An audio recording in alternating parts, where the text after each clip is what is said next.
Live from the Selenite Palace, this is Derailed Trains of Thought.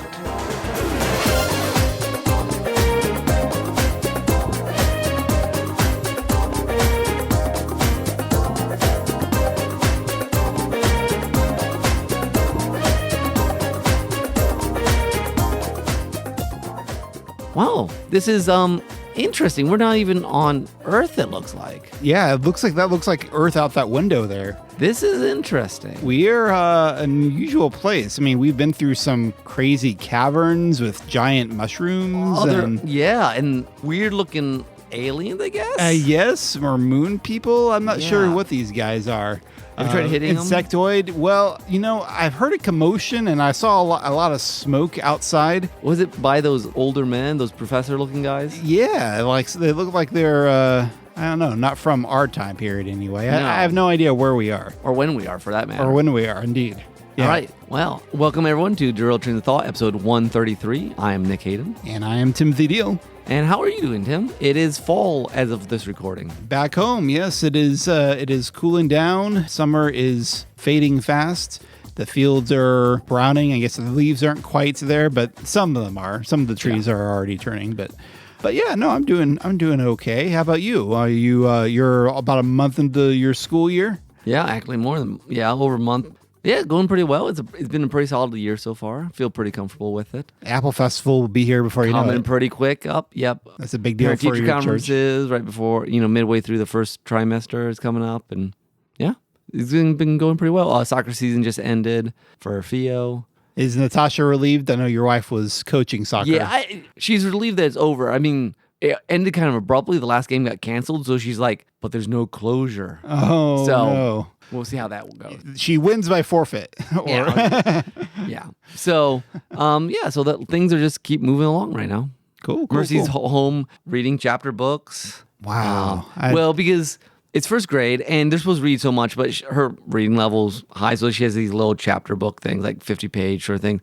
Yesterday, she's like, I gotta get this done. She's just blowing through it. I mean, not blowing, but that's impressive. It's impressive to me. She'll say all these words and she has trouble and whatever, but it's the fact that a person can learn to read is an amazing thing. It is. I'm trying to remember when I first started reading chapter books. I don't know that I was 6. I don't think most of the people in our class are doing that. Okay. At this point. Well, and again, chapter books, we're talking like 50 pages. They're like 3 pages. And I mean, it's like... Oh, okay. I mean, they're a little more than, say, like a Frog and Toad. I mean... Okay. Are we talking like Nate the Great level? Or are we talking more like Boxcar Children? No, not Boxcar Children. No. Okay. No more Nate the Great. Okay. Or like Dr. Seuss. Like, they're longer books. Okay. With like sections. Oh, interesting. So like there's that middle range between. So when I say chapter book, it just means that they're not just like 10-page stories. They're literal chapters. They're like 3-page chapters. She just finished one about a mole and a shrew. It was kind of like a Frog and Toad sort of deal. Okay. That's a little different. Okay. I might have been doing it at 6. So anyways, cool. more than audience wanted to know. But I mean, hey, books. It's cool. It's within our wheelhouse. Exactly. That's true. I guess we'll just get on into... Get on with it. Story School.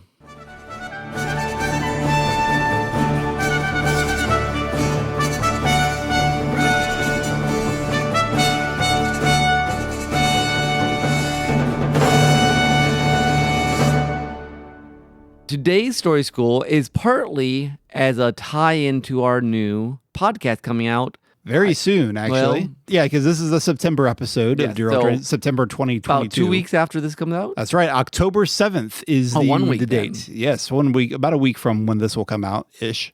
October 7th. And then following on every Friday for 10 weeks. It's a 10-episode season of Let's Finally Watch This, a podcast for casual movie fans who've always meant to watch classic movies. We've always meant to watch classic movies. We had a movie club once upon a time. Mm-hmm. And we thought it'd be a good excuse to get together and watch stuff and to record and hopefully encourage or discourage, depending on the movie, you to watch things as well. Yeah, the idea is to give our listeners a taste of each movie that we watch so that you can decide for yourself if it's your cup of tea or not. And we're focusing a lot on film history on the sense that we're moving through time with it, and brings us to our story school, which is we want to talk about today, how important is it to understand the time period, the culture, the setting in which a book or movie was created.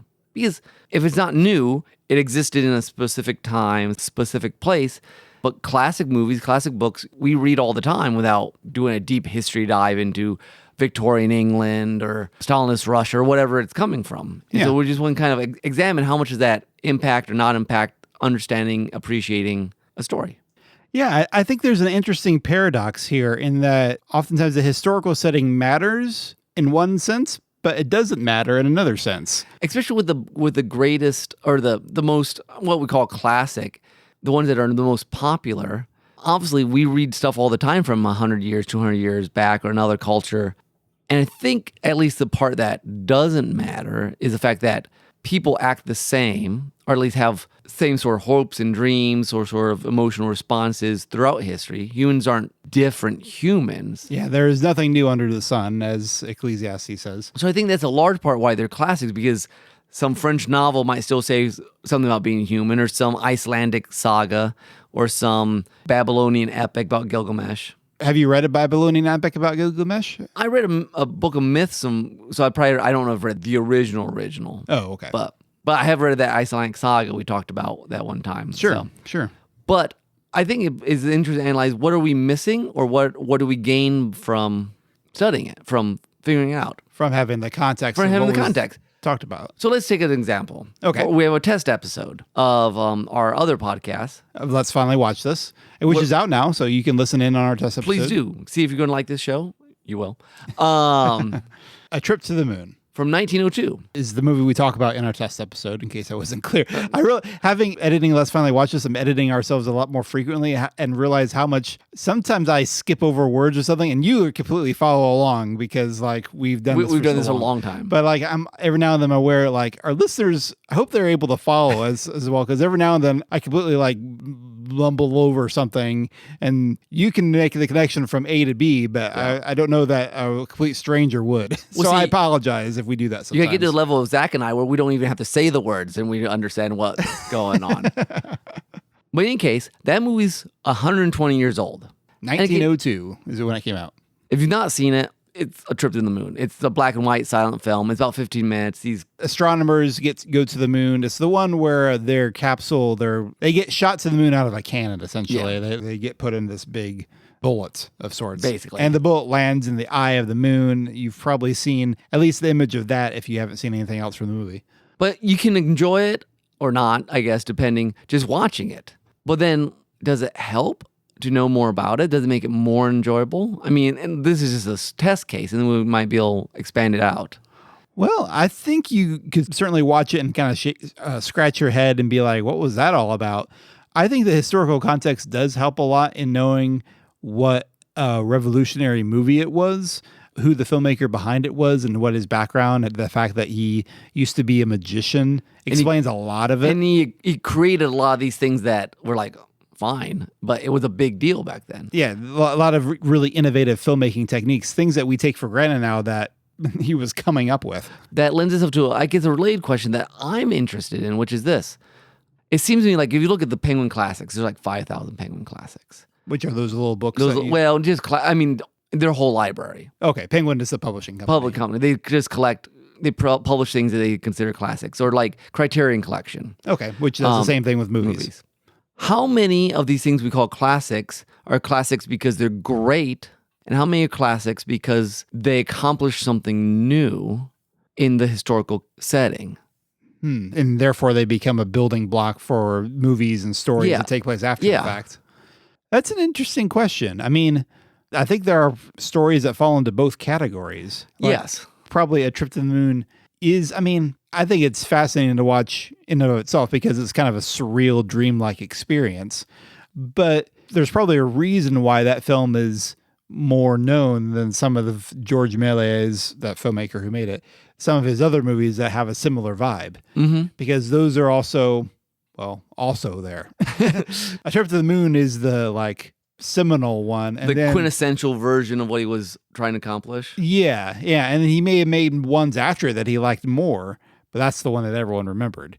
And I imagine that there's some of these other movies that are remembered just because either the first or the first most successful. Another one I was just thinking of was The Jazz Singer, which was one of the first successful movies with sound.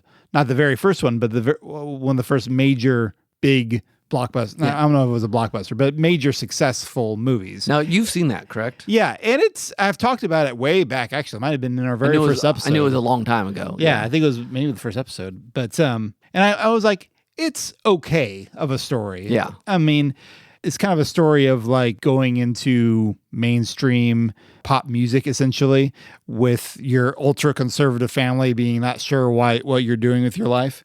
Okay, so like Footloose. Yeah, kind of. Yeah, which is kind of our 80s version of it. I mean, yeah, again, and I don't think it was an original story in and of its day, but because of this is the one with sound, and it was super successful. So that's why it's remembered. So yeah, that is a category, I think. And then you've got your other books that are just amazing works of literature or amazing movies in of their own rights. Now, do you think this might be semantics? They should both be considered. I mean, to me, the ones that are just great works of art seem like they're in a different category of classic than building block.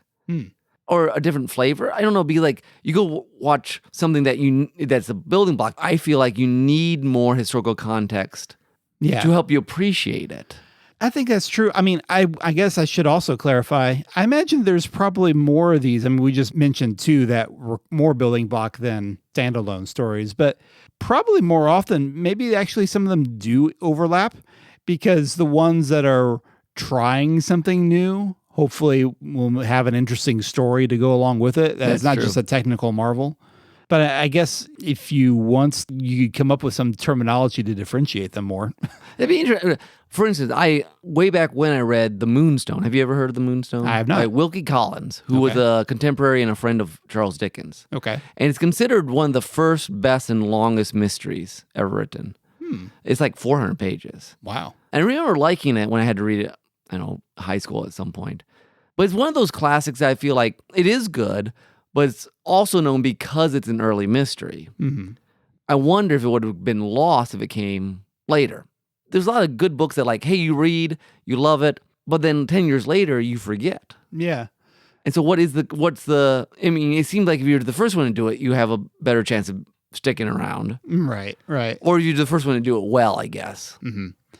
I remember some people saying that Edgar Allan Poe had a detective character that some people consider kind of a forerunner to Sherlock Holmes. Okay. But Sherlock Holmes is way more well-known. Yeah. I think the most famous one of these stories is the Purloined Letter. That's the one I've read. Yeah. Okay. And I don't actually know if there's more stories of that character. It seems like there would have been, but that's the one everyone knows. That's one everyone knows. And maybe just because it's the best version of the mystery he managed, from what I know. It could be.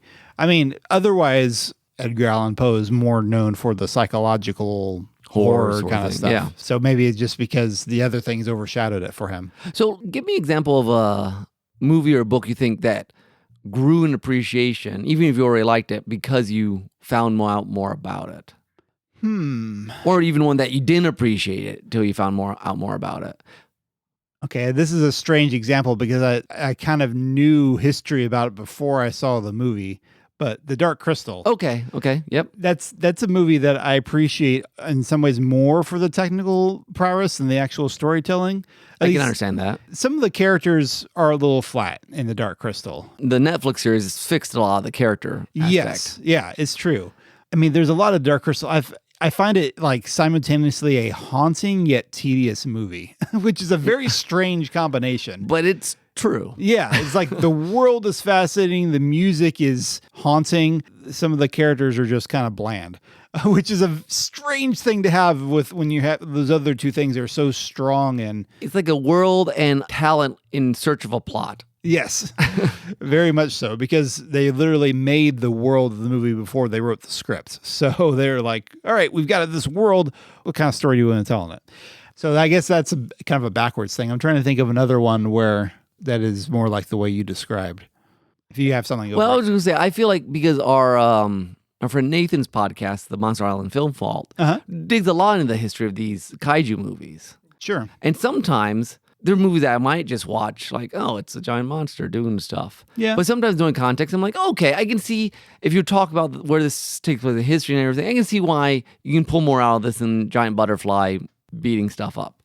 Now, your mileage will vary. It's still a kaiju movie, and whether you like those or not is going to matter. But I think, at least for me, it gives me a different element in which to think about it, I guess. I do think it's interesting the scholarly stuff Nathan and his compatriots are able to pull out of those things.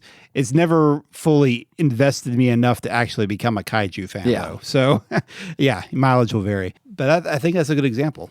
I think we're getting to the point now where there's video games that people realize are classics, but like they're no fun to play anymore because the quality of life stuff. Quality of life has changed enough with like what we expect for our video games. Not like it used to be that you would toil through all these really hard games, just like, okay, this is the way it is. Now you come back to it's like, why is this difficult? I want to be having a good time with this, not like beating my head against the wall. I kind of came this way, like the same way you came to Dark Crystal, to things like Colossal Cave or Zork, which are early interactive fiction games. Okay. Like, they were known for this, and this is why this code comes from that everyone uses now. Not Swordfish, but something else. So I would try to play them, but didn't quite have the patience to get very far in them. Uh-huh. So it's one of those, like, it's a classic because it's important and necessary, but not always as enjoyable unless you're deep into that genre already. Yeah, that's true. I think you can say that with a lot of video games, not just... Are those point and click, or are those are just type? Those are just, you type in. Purely text-based. Like, go east. Yeah, Colossal Cave, I think, is the first major one. It's basically like kind of Mammoth Cave, but like add some fanciful stuff. Okay. That makes sense. Yeah, I think that's a really good explanation. And again, some people get into that despite sometimes the retroness of it is almost like a challenge to be able to grok it. Yeah, exactly. And I that's what I appreciate with some of those old ones too. If I had more time, I'd beat Zork, but it's brutal. Like, you just die and yeah. But I think that's also like English teachers have this balance, I think. Like, we should teach this thing because it's important to Western literature, but also we got to pick one that the kids won't die reading. They'll have something to attach onto to understand.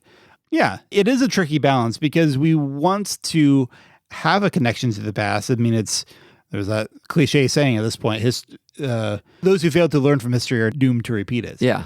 And we can learn a lot from the stories of the past, not just the actual histories and all that stuff, but just how people acted, what they had to used to go through, the sort of things they overcame. I mean, Christians and pastors do this with the Bible all the time. We're constantly trying to understand what is the heart of a passage, or what was the culture. Why did Paul tell this church this thing and this other church just something slightly different? We're always looking to understand those things more, and also to help the Bible carriers not just feel like images in a stained glass window or on a page, but like living, breathing. These are real human beings. Yeah, there's a fancy $20 word. So there's a hermeneutic, a way of studying the Bible. People have different like frames in which they study the Bible. Okay. There's one called the grammatical historical method, which is basically the first thing you do is figure out as much as you can, what's it mean to the people it was written to in their time period, and then find ways to bring it to the modern age. To the 21st century. And I think that tends to be the more conservative way of looking at the Bible passages for pastors and stuff.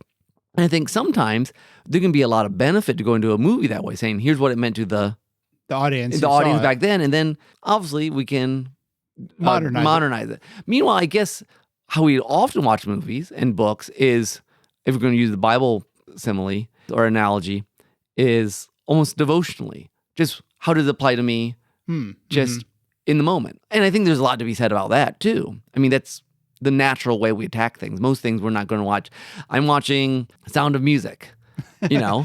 You're not necessarily, you can just enjoy the music and the everything. You're not going to be like, well, I need to know why they made this movie and how much money it was making and its commentary on World War II. And from the perspective of 1957. Yeah, exactly. Which you don't need. You're just saying, I'm responding to the people and the situations I'm being given. And it's pretty easy if it's a Western film or if it's in the last 70 years. Yeah. The more cultural distance or chronological distance we get, it can get harder. Yeah, it doesn't necessarily always put that barrier up. I mean, Treasure Island is a story from the 1800s. A novel that was published in the 1800s. That takes place in the 1700s. Yeah. But I think it is a really readable, enjoyable book even today. When I guess if you get by the language, the plots of Shakespeare are still very easily enjoyable because they're very human. That's true. Now, the language is the problem. The language is the problem. It's the barrier. The like, what are they talking about? But if you have a really good adaptation of it, they touch on themes and ideas that still are sorts of struggles that we deal with today. I mean, all the King Arthur stuff, no one lives with horses and knights anymore, but we still resonate with that. Even Greek myths, there's a lot of resonate, a lot of... And it's interesting to think about how some of these old stories still affect our subconscious in some ways. Mm-hmm. Like, even though we live in a republic that we like democracy, our fantasy stories are still full of kings and queens and royalty and monarchs and all this stuff. Even though I don't think we aspire to that anymore for good reason, but there's something quintessential, like, I don't know, because it's baked into our history as a human race. Yeah, all these stories that have these things. I think we all kind of culturally, socially know that having a good king or a good leader is a great thing. Sure. And a bad one's horrible. Right. And so those things come up all the time. That like, oh, the good king died, the bad son took over, or vice versa. It still resonates with, and maybe just because we have this cultural cultural zeitgeist, or we know the stories, the fairy tales are so deeply entrenched in us. Mm-hmm. It feels like it's a part of how the world works, even though it's not how our modern world works. That's interesting. The classics in some way do not just report from the past, but they in many ways shape the future. Yeah. And I think, true. And what's interesting then is that a lot of especially the classics that are the most beloved, if you study them, a lot of times they were influenced by these classics that no one's heard of anymore. Sure, yeah. So it's like these threads throughout history of like the big ideas just keep being every generation or a couple of generations say, we need to find a way to capture that same idea again. Anew. Anew. Well, it's like Indiana Jones. I know it's been said George Lucas patterned those out of adventure serials from like the 30s and 40s. I've never seen any of those, and I'd love to check them out sometime, but like, I don't know what they are. I'm not even sure where to look. I mean, but I know about Indiana Jones. I mean, is that like the era of Tintin? Well, I guess that would be serials. That'd be comics. It'd be comics. So yeah, I guess that counts. Even the Uncle Scrooge comics were an inspiration for Indiana Jones. But I know that there was also some movies that but I don't know. Those are the ones I'm not as familiar with. I guess that's an example in some ways. Say with Indiana Jones, he took this element of adventure and whatever that was stuck in 1930s trappings, and he took what was the most essential about it and modernized it for 80s. And probably at some point we're going to need, there probably are, but I grew up with Indiana Jones. Yeah. But, the new definitive version of the action movie. Yeah. Oh, that's an interesting point. Do you mean like an adventure movie? Or adventure movie, yeah. Okay. Yeah, I mean adventure movie. Okay, I was like, wait. People are still copying Indiana Jones, but at some point, they'll catch the spirit of Indiana Jones, but it'll be in something that... this happens, I think, with, say, Westerns. Westerns were the genre for a certain type of story. Uh-huh. And then it's not anymore, but that type of story's got to show up again. Reemerge, yeah. I mean, right now, we're in the superhero age of movies in a lot of ways, and... as much as I enjoy it, I do anticipate that at some point it will fade away and another genre will take its place as a preeminent one. Yeah. But I imagine there'll be some core of that will be reinvented down the road. And I think the superhero movies capture some cores from older stuff, or at least the best of them. Yeah. I don't doubt that. I mean, each Marvel movie, they tend to like try to have a little different flavor for them. Some of them are the more spy-ish ones. Yeah. Some are more outer space. So they borrow from genres too. So it's just, so interesting. Classics seem to basically try to catch something, the best ones, I think, catch something about human nature, human longing, or human culture and encapsulate it in this form that especially lasts in its time period, but that can last far beyond it.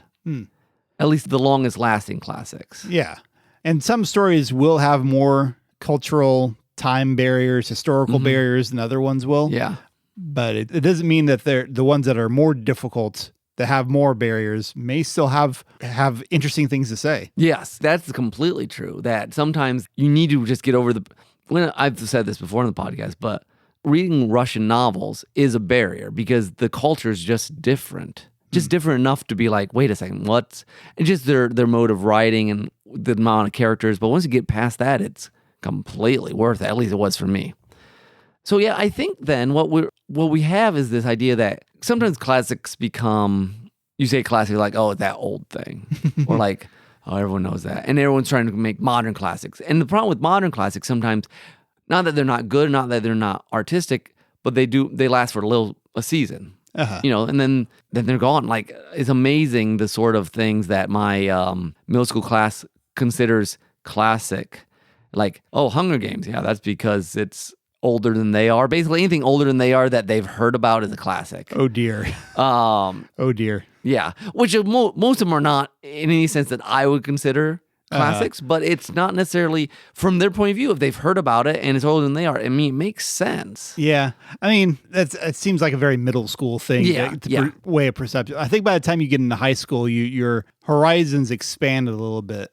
It's kind of weird. I feel like the older you get, the more your horizons and understandings of the past expand. Yes, where, I think. Where suddenly, like, something that took place 10 years ago is not nearly as long ago as it was when you were 15. So I think exploring classics can be a really good way of just, with that expanding sense of time, it can be a really good way to touch base like, oh, this is something that was true back then. It informed something that came from a culture that had different ideas, and maybe we'll show reveal a blind spot, but I do think, like you said, or we've said, that knowing the context can help us get more riches out of some of these harder to process things. I concur.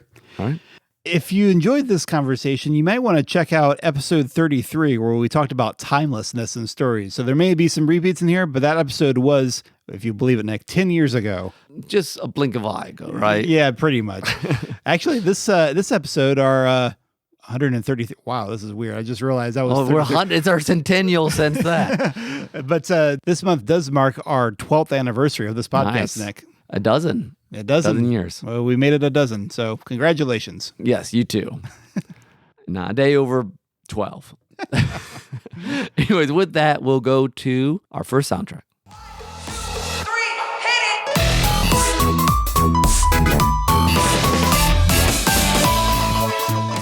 All right, well, so we were talking about just classics and things that kind of were quintessential marking points. And I grew up playing a lot of these point-and-click adventure games. And one of the most famous series, and ones that probably did a lot for point-and-click games in general, were Sierra games in general, but especially the King's Quest series.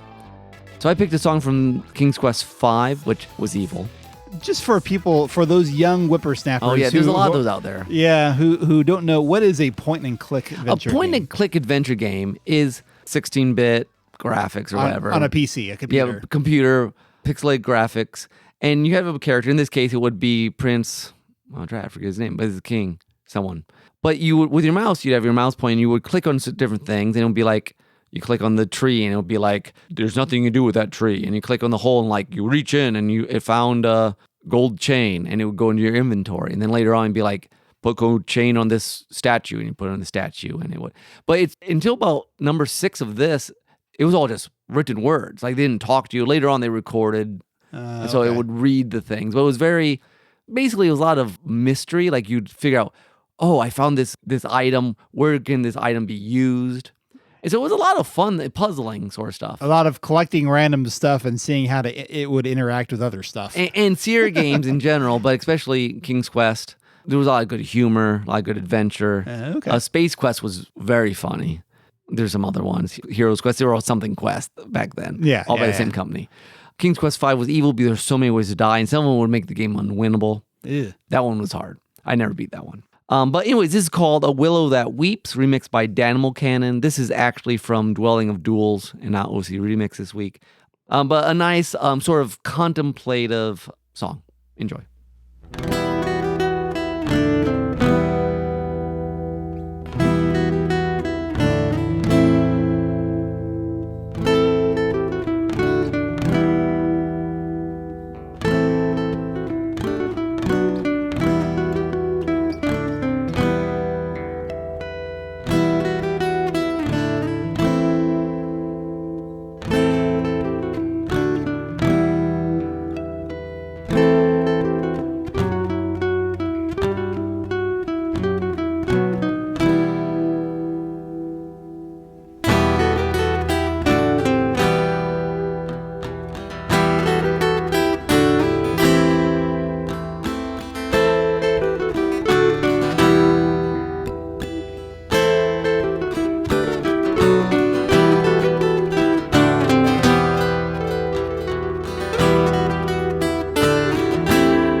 All right, and we're back. That was very chill. It's very chill. So next we'll go to Once Upon a Sentence. Okay, Nick, I have to make an apology here because last time when I was hosting, you said you didn't have anyone who had guessed your July sentence. Yes, from There Will Come Soft Rains from The Martian Chronicles by Ray Bradbury. But I was wrong. We actually had an email. I forgot to check our email before we recorded. Shame on me. I did this time. But we had an email from Nathan at the Monster Island Film Vault who gave us the correct answer. So, nice. And he should know it. He loves Bradbury. Yeah, so there you go. Congratulations. Good job, Nathan. Here are your kudos. Yay! Yay! Go check out the Monster Island Film Vault as well as all the other. I think from there you can find out all these other podcasts that Nathan does on things from Japanese pop culture that aren't anime. Yes, correct. As for last month's episode, the one where I gave this sentence, if we was prisoners, it would, because then we'd have as many years as we wanted and no hurry, and we wouldn't get but a few minutes to dig every day while they was changing watches. And so our hands wouldn't get blistered, and we could keep it up right along, year in and year out, and do it right, and the way it ought to be done. That sentence is from the book The Adventures of Huckleberry Finn by Mark Twain. Nice. So no one got that one that we know of. Well, I did remember, actually. Janelle did ask me, was that from Tom Sawyer? And I was like, well, it wasn't from the book, but you're close. And she's like, Huckleberry Finn. And it's like, yeah, it's from Huckleberry Finn. It's Tom Sawyer in Huckleberry Finn. In Huckleberry Finn, giving that line. It sounds very Tom Sawyer. It really does. He's, I think it's a hilarious passage where they're trying to rescue a runaway slave who's been chained in a shed, but Tom has all these ridiculous ideas from the books he's read about the proper way to do a prison escape. And I just find it hilarious. What's interesting, Theo, my son, just read Tom Sawyer and loved it. Oh, nice. He started Huck Finn. He didn't like it as much. So Huck Finn starts a bit rougher. I told him it's a denser. I mean, not that it's not an adventure, but Tom Sawyer is a different flavor. Than Huck Finn. It starts darker, but the funny stuff doesn't come until Tom shows up in the last third of the book. So so now that he read those, I'm like, I need to read those again. It's been ages since I've read any of those. Yeah, good stuff. All right, but anyway, here's our new Once Upon a Sentence. Hopefully this will give someone some idea from context, but here we go. But when dawn broke and day crept in, over each empty, blood-spattered bench, the floor of the mead hall where they had feasted would be slick with slaughter. Wow, now there's a dark sentence for you. Yes. Okay, can you give that to us again? One more time. But when dawn broke and day crept in, over each empty, blood-spattered bench, the floor of the mead hall where they had feasted would be slick with slaughter. Slick with slaughter. Yes. Good job. So there's a little poetic alliteration there. So that might be a little bit of a hint. Yes. There you go. Okay. What is that from? The Stranger. I wasn't asking you. I was asking the audience. Fine. It's from The Life and Death of Ivan Ilovich. No, it's not. It's not. Stop giving them fake answers. You're going to confuse them. Okay. It is not from any of those. You tell us where it's from, dear sirs and ma'ams. And we will give you a shout out because we are poor. We don't have anything else to give. All right. Now we are moving on to Challenge Accepted.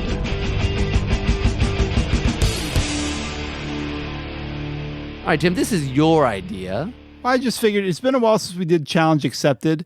And so what I've done, I've did some Googling and I found a variety of quizzes from around the web, basically asking the question, which came first? The chicken or the egg? Well, except for that one. That's old school. But I was reminded there's this game called Timeline. It's just a good game. Yeah. It's a fun game. You got these cards that each have like a historic event, and you take turns adding them. You put them in a row according to how they took place in history. We can't play that on the podcast. That'd be complicated. But I can go through some of these quizzes that talk about various stories and when they came first. All right. Let's see my historical knowledge. It's better now than it used to be. Yes. So anything in the 70s, I don't know.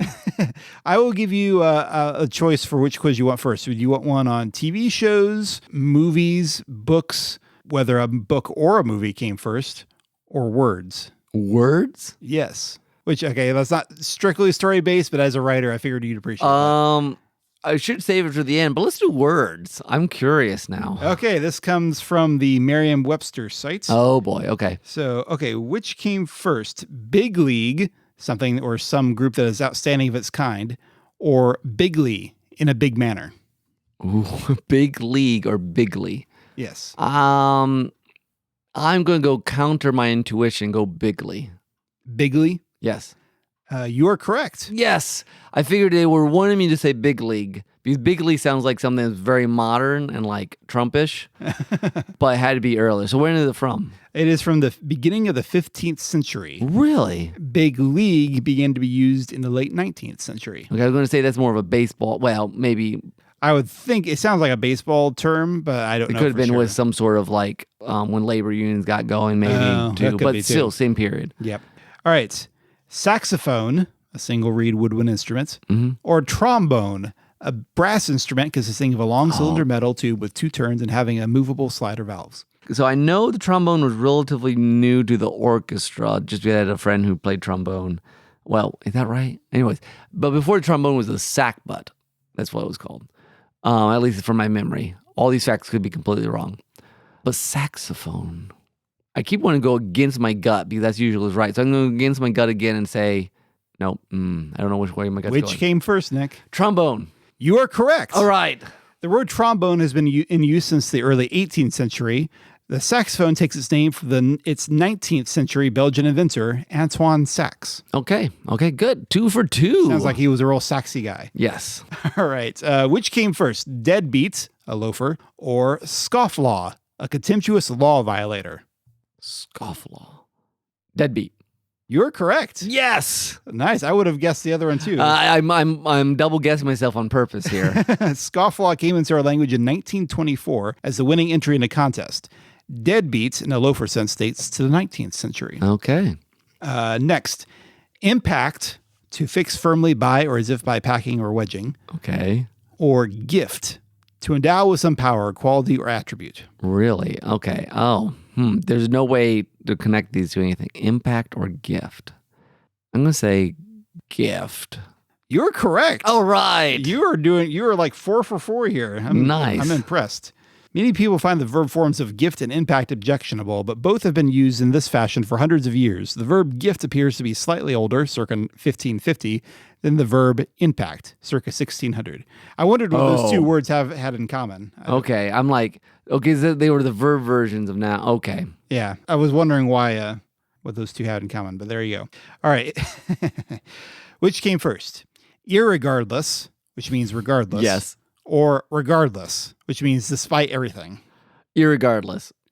No, regardless came first. Oh, I thought it was one of those like bait and switch things. No, like how they say that people complain about literally being used wrong, but like Dickens used literally in an unliteral way. And stuff really? Like that. I've heard that. Who knows if it's Interesting. Well, I think you overthought that one. Yep. Regardless is the older word, but irregardless has been around for quite a while as well, since at least 1795. Oh, that's older than I thought.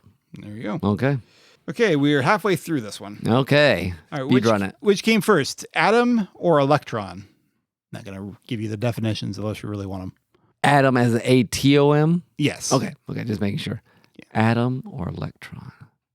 I'm going to say, nope, I'm going to double guess myself again. Electron. Nope. Oh, I should just go with my gut. Okay. It was atom. Atom is far older, with the early of its many senses beginning to be used in English several hundred years before electron. Okay. Well, okay. Yeah, it makes sense. Okay, which came first, nationalist or patriot?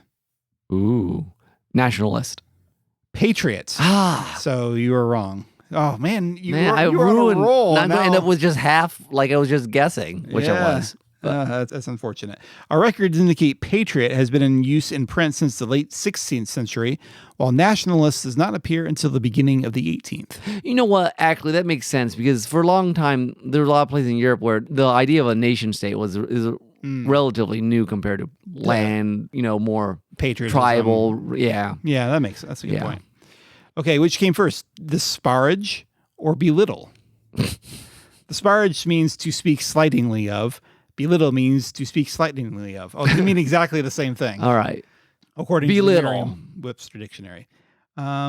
No. Ah. Disparage. Belittle is believed to have been coined by Thomas Jefferson in his 1785 Notes on Virginia. Oh, okay. Disparage had been around for several hundred years by that point. Okay. Jefferson, use words that already exist.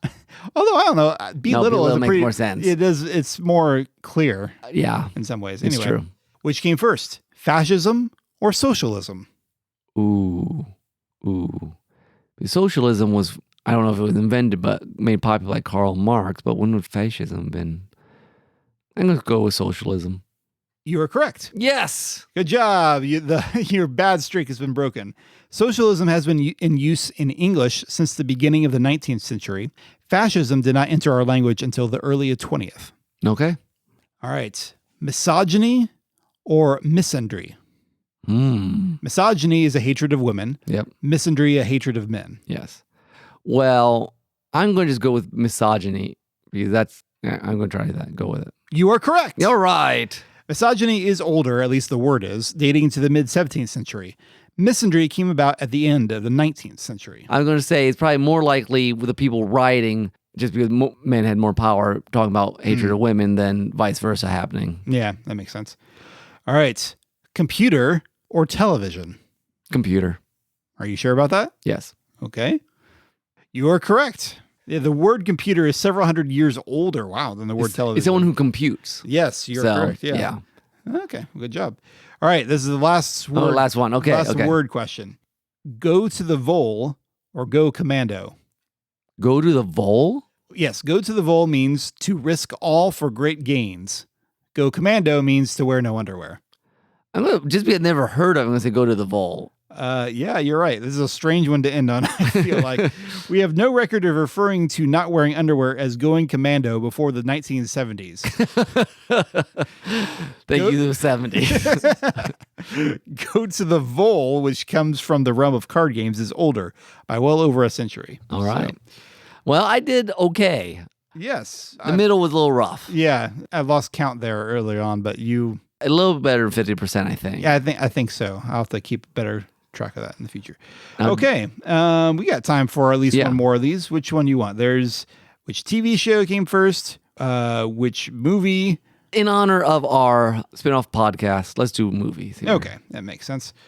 All right. This one is from BuzzFeed, so this one might be a lot easier. Okay. Or a lot harder, depending on what kind of movies they're talking about. Yeah. Exactly. All right. Titanic or The Day After Tomorrow?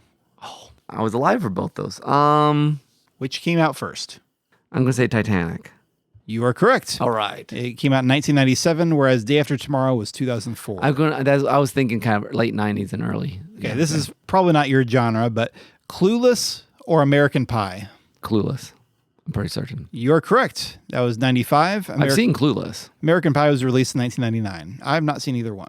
I had Haley enjoyed Clueless quite a bit. It doesn't surprise me somehow. And then there was a TV show. All right. The Godfather and Goodfellas. Oh. Ooh. I'm going to say Goodfellas. Incorrect. Okay. The Godfather was released in 72, whereas Goodfellas was released in 1990. Oh, what's Goodfellas? That I guess I don't know where it exists. I just know it exists. Yeah. Okay. I mean, if you think about it, like Animaniacs had characters that were, and it was relatively fresh at that point. See, I knew Godfather was 70s, and Goodfellas I just figured it's always just existed in my brain. I have no way to anchor it. I see. So, okay. All right. I love the whiplash of these categories or movies, genres. Anyway, Mean Girls. Okay. Or Legally Blonde. Oh, drat. Natasha just watched Mean Girls recently for the first time. I've never seen either of these either. Legally Blonde, I think I've seen. You tell I don't prioritize modern comedies at all. No. I'm going to say Legally Blonde. Okay. You are correct. All right. Legally Blonde released in 2001, Mean Girls 2004. Oh, those were close though. Yeah, pretty close. All right. Scream or A Nightmare on Elm Street? Nightmare on Elm Street. Correct. That came out in 84, whereas Scream was 1996. Yeah. Okay, The Jungle Book or Peter Pan? Ooh. I am not good at my early Disney orders. They just exist unhinged from history. I would consider these both middle Disney orders, but... Well, honestly, anything before Aladdin. Wow, okay. I just watched them. They just had videos, and they all existed as having always existed. Okay. And then Aladdin came. Oh, no, and then Little Mermaid came out. Okay. I'm going to say... You're not the type of person to rewatch Disney movies much, I'm guessing. No, a ton, but even if I did, I don't know why you would pay attention to what... Not when I used to watch them a lot. Okay, Yeah, okay. yeah. Anyway. Now, nowadays, I might notice. Yeah. I'm going to say Peter Pan. Correct. All right. Peter Pan was 1953, whereas The Jungle Book was 1967. Okay. Peter Pan just feels older. It does. I'm glad you got that. I would have been disappointed if you hadn't got it. All right, next. Die Hard or The Terminator? Wait. Terminator. Yes. Correct. Okay. Terminator was 1984, whereas Die Hard was 1988. Oh, okay. Terminator 2 was after that. Okay. After both of those. Well, obviously. But that one was 91, 92. Having grown up in my memory, Terminator had basically always existed. Because when you're young, like it either always existed or it's new. Like those middle schoolers, right? Exactly. Yeah. I mean, it really is how. So movies that I process largely in my teen or preteen years, that's how I think about them still, unless I've since put them in historical context. Yeah. Thanks to certain podcasts like Let's Finally Watch This. Exactly. Boy, we are doing a great job of promoting this thing today. Okay. For all the 5 of our listeners. Next, Grease or Dirty Dancing? Oh, see, Grease I know of decently. Dirty Dancing I don't, but I'm going to say Grease was earlier. Correct. Okay. 78 is when Grease came out. Dirty Dancing, 87. See, I was thinking Dirty Dancing was an 80s thing, and I knew Grease kind of always existed. So. All right. Finding Nemo or Monsters, Inc.? Monsters, Inc. Correct. Monsters, Inc. was like right after Bug's Life. No. Wasn't it? It was Monsters, Inc. was 2001. I think Toy Story 2 came out before, in between those two. Okay. Anyway, Finding Nemo was 2003, so pretty close. But see, if it's like I'm about college or more, then I start keeping track when things happen. Sure. Yeah. The Avengers or Guardians of the Galaxy? Making sure I don't, because Marvel movies actually get kind of wonky sometimes, but I'm pretty sure it was Avengers first. You're correct. Okay. Avengers was 2012. Guardians was 2014. Yeah, I feel like got Avengers. They're like, okay, now we got to try some weird stuff. Yeah, Guardians of the Galaxy was like, well, we can get away with anything now. Yep, and they did. And they have, yeah. Home Alone or Matilda? Oh, those are both childhood movies. I'm going to say Home Alone. Correct. That came out in 1990. Matilda was 96. Okay. I did not really grow up with Matilda. That was... My summer loves Matilda, all Roald Dahl in general, and then that movie as well. Okay. Space Jam or Jurassic Park? Oh, drat. Those are not even the same universe in my brain. I remember. Well, they're both 90s movies, Nick. Yeah, but like, oh, man. I don't have any way to compare those two in my brain. So I'm just going to go with Jurassic Park just because. You're right. Yes. That was 93. Space Jam was 96. Okay. All right. I'm doing pretty good on this one. You are. Actually. I'm impressed, actually. Like 10 years ago, I would not have done this well, I don't think. I think you get older, you just kind of start understanding how things change or where they exist. Yeah. E.T. the Extraterrestrial or Ghostbusters? Oh, that's early life. We talked about one of these not too long ago on the podcast. At least I know, but I don't know where. And by the podcast, I mean our other podcast. Let's finally watch this. But I don't know where Ghostbusters sits with it. So I'm going to go with E.T. Correct. Okay. That was 82. Ghostbusters was 84. Ooh, real close then. Yep. Okay. Ooh, this one I'd have a hard time with. The Breakfast Club or Ferris Bueller's Day Off? Yeah, those are just exist in like 80s movies. Yeah. Just because I was talking about Breakfast Club with my mom recently, I'll say Breakfast Club. You're right. All right. That one was 85. Ferris Bueller was 86. Okay. Oh, those are close. Very close, yeah. Casablanca or Citizen Kane? Oh, I wish I remember the dates on those. I know, like I could say they're both similar era-ish. I'm going to say Casablanca. You're wrong. You were doing so well. I was. But I think you've missed many. But anyway, Citizen Kane was released in 1941. Okay. Casablanca was 1942. Oh, okay. I don't feel too bad about that one. Yeah. Then. Okay, you should get this one. Star Wars or Blade Runner? Star Wars. Yep. You should know that because... Yeah, we just did that. Blade Runner is featured on episode... 8? No, 7 of Let's Finally Watch This. So you'll get to hear us talk about that in a few weeks. But anyway, Star Wars, of course, was released in 1977. Every Star Wars fan knows that. Blade Runner was released in 1982. You know, it's interesting because even early, because I love Star Wars, I knew they were released every 3 years. It was it was 77, 80 when I was born, 83. Those dates are like burned in our heads. Yep. Major Star Wars fan. Okay, this is the last one. Okay. Shrek or Stuart Little? I know those are strange. Okay, yeah, like... Different people grow up with different movies. Yeah. I've seen them both. Because I remember at least, I'm going to say Stuart Little. That came out first? Yeah. Correct. All right. That was 99. Shrek was released in 2001. All right. So nice job, No, Nick. I think I only missed one, didn't I? You missed two. What was the other one? 15 out of 17. The other one was... that was the Goodfellas or Godfather. That one was, which I was way, way off on. Why did you get the ones that were like a year apart and not the ones that were like decades? No, that was very impressive. All right, cool. I feel pretty good today. Like, not bad. Let's go ahead and do one more quiz, and just because I think this is an interesting one. Okay. At least it sounds interesting. This is called Book First or Movie First. So some of these famous titles were books first and some were films first. Oh, okay. Try to guess which is which. Okay, let's do this. Okay, The Shining. That was a book first. Correct. Most Stephen King stuff was a book first. Shrek. That was a movie first. No. Unless you're talking about the kids' book they say they based it on, I guess. That apparently so. Yes. Oh, I think there was some lawsuit involving that, so I wasn't sure if it was legit or not. Okay. That's what I say. All right, Rocky. Ooh. I'm going to say the movie. You're correct. Okay. Die Hard. I'm going to say that was... I've read them both. I'm going to say that was also a movie first. Movie first. No, it was book first. Really? I did not know that. Yeah. Okay, that's clever. The Terminator. I'm going to say that was movie. Movie? Yep. You're right. I just feel like, what's his name? James Cameron. He tends to do his own thing. Yeah, that's true. That's a good point. The Princess Bride. That was a book first. That was a book first. The movie's better. The movie is better. The Godfather. That was a book first. Mario Puzo. Good job. Yep, that's right. The Fog. The Fog. I'm not familiar with those. It's from 1980, apparently. I'm going to say that was a book first. No, that was a movie first. I know nothing about it. Me neither. High School Musical. That could even be based on it. But wait, what?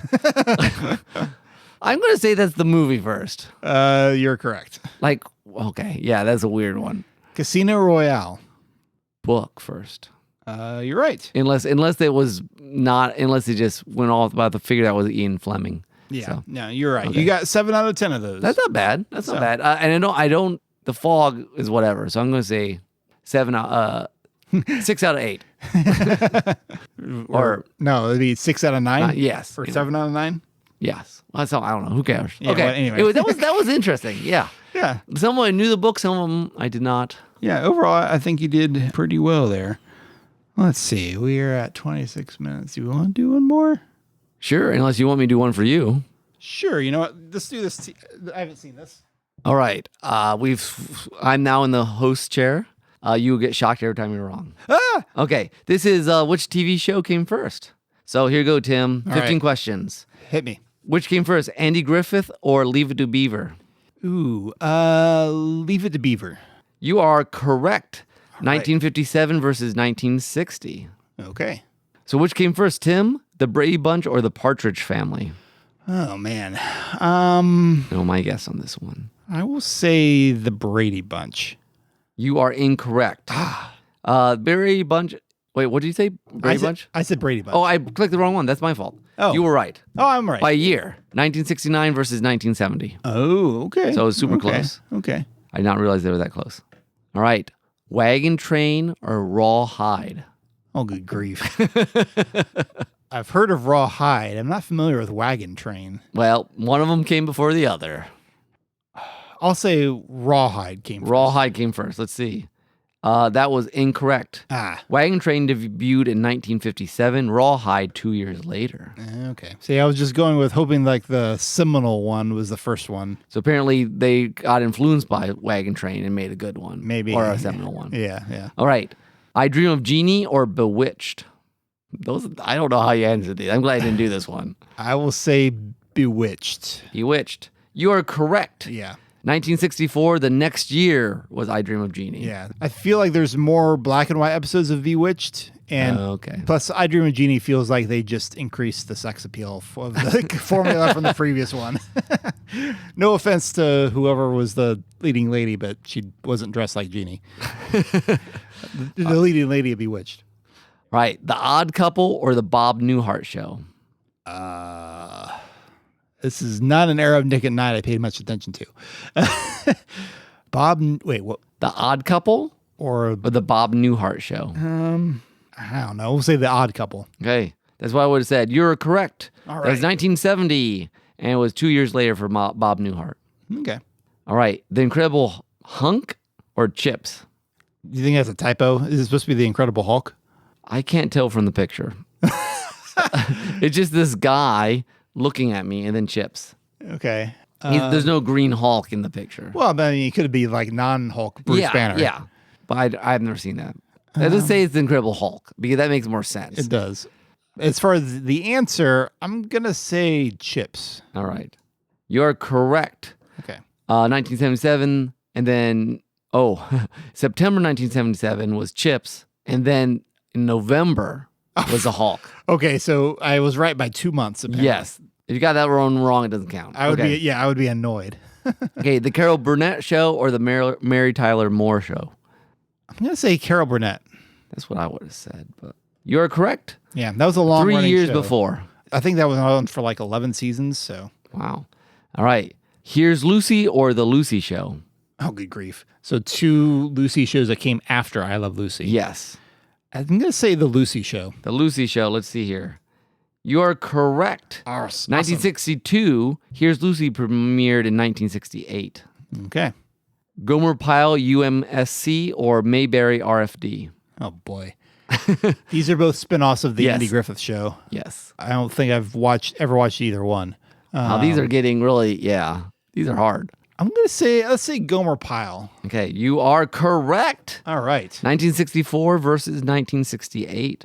Okay. I feel like that one might have started even while Andy Griffith was still on the air, but I don't know. All right, the Beverly Hillbillies or Petticoat Junction? Yeah, I'm glad you're doing this. I would not have any clue on any of these. And I'm a pop culture junkie, so yeah, that's why. I'll say Beverly Hillbillies. Let's see. You are correct again. 1962 versus 1963. Okay. There's a lot of influence going on in some of the, you can tell like, oh, that worked. Let's One make one. inspired the other. Yeah. I don't really know a lot about Petticoat Junction, to be honest. It's one of those names I heard, but never actually watched as a kid. Exactly. Things that you just hear from your parents talking about or And it's you're on like, Netflix. man, that sounds dumb. Or, oh, that sounds neat. Exactly. So, Lost in Space or Voyage to the Bottom of the Sea? Never heard of the second one. No, I haven't either. This is like the rawhide or wagon. Which train one thing. caused which one? Yeah, let's say Voyage to the Bottom of the Sea. Okay, let's look. Correct. Oh, okay. 1964, the following year. Oh, same guy created both of them. Oh, okay. Irwin Allen. I was banking on like which ones would be easier and which one faded into obscurity. Yeah. So, All right. Maude or the Jeffersons? I don't think I know of Maude. heard of it. I think it's a spinoff of something else. Maybe it's a spinoff of Mary Tyler Moore. I don't remember. I wonder if my mom would know, or if our moms would know. This is kind of their era. Yeah. Maude or the Jeffersons? Yeah. I'll say Maude. You are correct. Oh, okay. 1972. Jefferson's 1975. Okay. Batman, the original, or Star Trek? Oh. So Batman, that was like 66? Or I don't know what year you would know, but yeah. I think it's 66, so that makes me want to say Star Trek. Let's look. Nope. Oh. Both came out in 66, but Batman beat Star Trek by 8 months. Oh. That's just cheating. Yeah. Come on Boo. Now. It's so little of a difference. Yeah, I mean, it should at least be a year. Like a whole, anyways. Okay, Mannix or Hawaii Five-0? I don't think I've ever heard of Mannix. Don't. How's that spelled? Mannix. Mannix. Okay. I have absolutely no idea this one. I'll say Mannix. Good.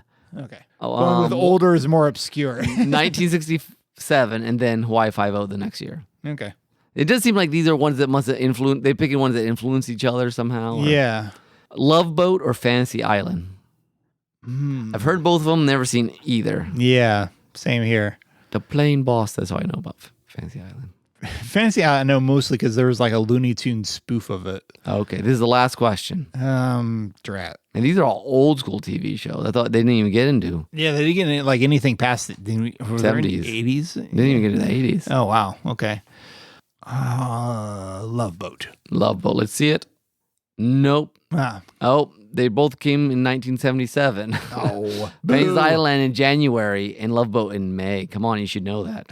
Yeah, clearly. Here's your score. I'm going to add 1 to your score because... How about 2? Because there are 2 of those were from like the same year. Well, I'm adding the one I misclicked first. Oh, I see. So you got 11 out of 15. So you got 12 out of 15 without the ones with the month. So that's really good. Yeah. Yeah. I feel pleased with that.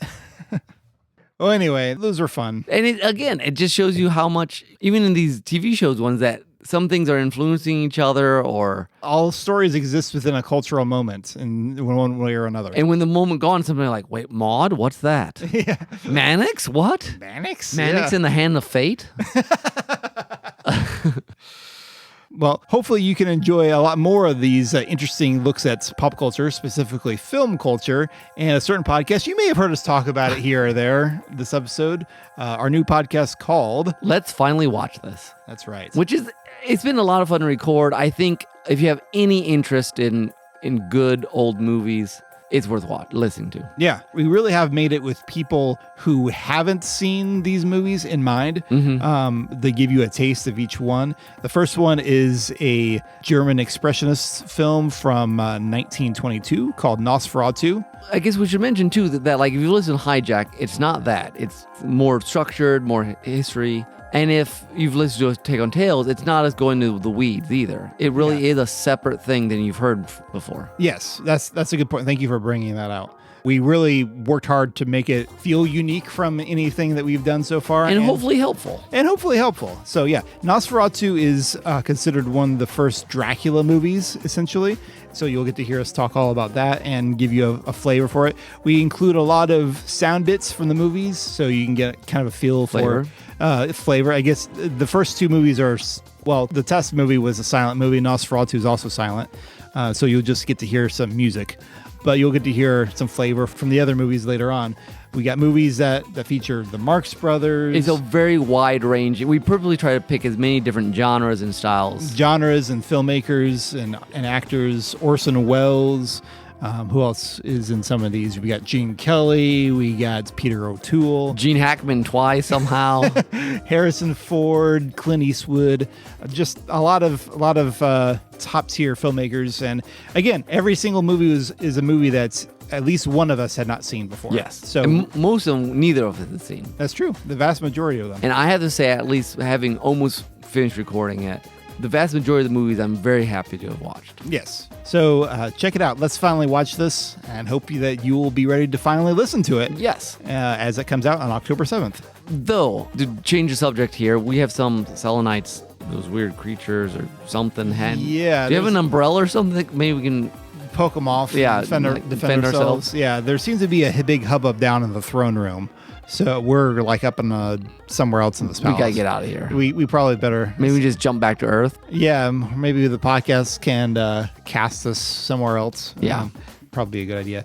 Meanwhile, before we do that, remember, folks, you can subscribe to us at Apple Podcasts, Stitcher, and Spotify. All of our podcasts are available at derailedtrainsofthought.com. This podcast, Derailed Trains of Thought, and Let's Finally Watch This. And if you want to catch up on the Weekly Hijack, or we've done Instant Reactions TV shows, those are there as well. I will give you my soundtrack here. I picked a song from Pokemon Gold version. This remix is called Past Meets Present. And the remixer, someone called Tikal, said that Pokemon Gold was a very nostalgic game for him. So he decided to remix it in his style 15 years after originally playing the game, so hence the title, Past Meets Present. So it's a fun mix of chiptune and EDM and some electric guitar. It's a very fun remix, and I hope you enjoy it. But I guess that's all we got, Nick. Yes, that's all we got. So we'll make like a treat and get out here, I guess. Sounds like a plan. All right. Adios, everyone. This has been Nick. And this is Tim. Bye. Bye-bye.